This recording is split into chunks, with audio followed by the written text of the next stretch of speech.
একদম হাত কলমে দেখিয়ে দিচ্ছি। এইটা হচ্ছে একজন নারীর কোমরের অংশের মডেল। এই দুটো হচ্ছে কোমরের হাড্ডি, আর এইটা হচ্ছে মেরুদণ্ড। আমরা নিচে চলে যাই। এই ওপরে যে ছোট্ট ছিদ্রটা দেখতে পাচ্ছেন, এটা হচ্ছে প্রস্রাবের রাস্তা, এদিক দিয়ে প্রস্রাব বের হয়। তার নিচে এই যে এই ছিদ্রটা দেখতে পাচ্ছেন, এইটা হচ্ছে যোনিপথের ছিদ্র। এইখান দিয়েই মাসিকের রক্ত বের হয়, প্রসবের সময় এই রাস্তা দিয়েই বাচ্চা বের হয়, এবং সহবাসের সময় এই রাস্তাতেই বীর্যপাত হয়। আর নিচে যেটা দেখতে পাচ্ছেন, এটা হচ্ছে পায়ুপথ, এখান দিয়ে মল বের হয়। এখন আমরা চলে আসি ভেতরে কি আছে। সবচেয়ে উপরের ছিদ্রটা ছিল প্রস্রাবের রাস্তা, তাই আমাদের প্রস্রাবের রাস্তার পেছনে আছে মূত্রথলি। এখানে প্রস্রাব জমা থাকে, তারপর প্রস্রাবের রাস্তা দিয়ে বের হয়ে যায়। এখন আমরা আসবো যোনিপথের রাস্তার পেছনে কি থাকে। সন্তান ধারণ বোঝার জন্য এটাই সবচেয়ে গুরুত্বপূর্ণ। যোনিপথের পেছনে থাকে এই জিনিসটা, আস্তে আস্তে বোঝাই। এই যে দেখছেন ছিদ্রটা, এটাই হচ্ছে যোনিপথের ছিদ্র। এদিক দিয়ে রক্ত বের হয়, এদিক দিয়ে বীর্যপাত হয়, আবার এই রাস্তা দিয়েই বাচ্চা প্রসব হয়। তো এইখানে হচ্ছে আমাদের বীর্যপাতটা হয়। বীর্যপাত হওয়ার পরে শুক্রাণু এইখান থেকে চলে যায় জরায়ুতে। জরায়ুটা হচ্ছে এই জিনিসটা, এই যে এইটা হচ্ছে আমাদের জরায়ু। ভেতর থেকে কিরকম দেখা যায়, ভেতর থেকে এরকম দেখা যায়। আমি আরেকটা ভালো মডেলে এই যোনিপথ এবং জরায়ুটা দেখাচ্ছি। এই যে এটা একই, এই জায়গাটা, এইটা হচ্ছে আমাদের যোনিপথের ছিদ্র, এই দিক দিয়ে মাসিকের রক্ত বের হবে। ভেতর থেকে যদি আসি, তাহলে এই যে এইখানে আমার যোনিপথের ছিদ্র, এইটা হচ্ছে যোনিপথ, আর এই যে এইটা হচ্ছে আমাদের জরায়ু। সহবাসের সময় এই জায়গাটাতে বীর্যপাত হয়।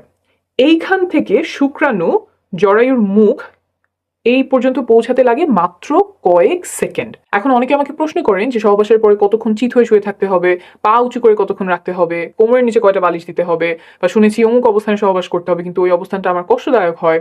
এই যে যতগুলো কাজ বললাম, এই কাজগুলোর কোনোটা গর্ভধারণে বা সন্তান ধারণে উপকার করে এমন কোনো প্রমাণ নেই।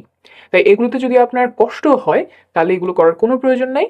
আপনার যদি ভালো লাগে তাহলে করতেই পারেন। তবে একটা কাজ আছে যেটা করলে গর্ভধারণে বা সন্তান ধারণে অনেক উপকার হয়, এটা প্রমাণিত।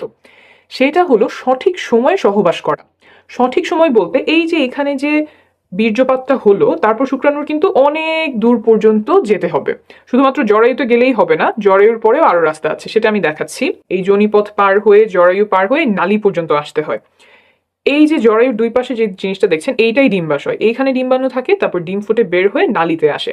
এইখানে এসে ডিম্বাণু শুক্রাণুর সাথে মিলিত হয়। অর্থাৎ শুক্রাণুর যে লম্বা পথ, যোনিপথ, তারপর জরায়ু, তারপর নালীতে আসা, এই লম্বা যাত্রায় তাকে অনেক কিছু সাহায্য করে।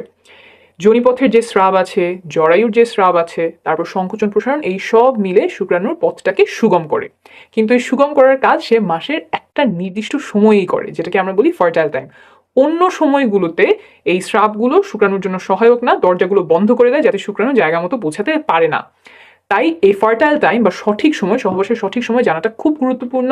কিছু লক্ষণ আছে যা দেখে এই সময়টা খুব ভালোভাবে চিনতে পারা যায়। এটা নিয়ে আমি আলাদা একটা ভিডিও করেছি, আপনারা চাইলে দেখে নিতে পারেন। এখন আসি এমন একটা বিষয়ে যাতে সন্তান ধারণের ক্ষমতা কমে যাওয়ার সম্ভাবনা আছে। সহবাসের সময় অনেকে পিচ্ছিল করার জন্য মুখের থুতু ব্যবহার করেন, আবার কেউ কেউ লুব্রিকেন্ট ব্যবহার করেন। ল্যাবে পরীক্ষা করে পাওয়া গেছে যে থুতু এবং কয়েক ধরনের লুব্রিকেন্ট শুক্রাণুর চলাচল ক্ষমতা কমিয়ে দেয়। তাই সাবধানতা বশত এসব পরিহার করার পরামর্শ দিচ্ছে American society for reproductive medicine. অর্থাৎ আপনি যদি থুতু ব্যবহার করেন, সেটা আপাতত বন্ধ রাখলে ভালো হবে। আর যদি লুব্রিকেন্ট ব্যবহার করতে হয়, তাহলে এই লেখাটা প্যাকেটে গায়ে দেখে কিনবেন। এইসব ব্যবহার করলে যে গর্ভধারণের সম্ভাবনা বেড়ে যাবে তা কিন্তু নয়, বরং প্রয়োজন হলে ব্যবহার করতে পারেন। এখন বলি, ঘন ঘন বীর্যপাত করলে পুরুষের প্রজনন ক্ষমতা কমে যায় কিনা। সন্তান ধারণের জন্য কত ঘন ঘন সহবাস করা প্রয়োজন?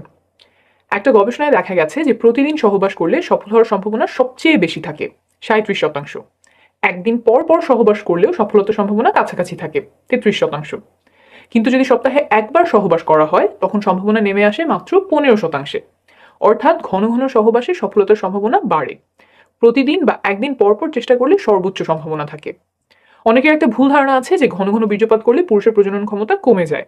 অনেকদিন পর পর বীর্যপাত করলে বীর্য ঘন মনে হয়, সেখান থেকে এই ধারণা তৈরি হতে পারে।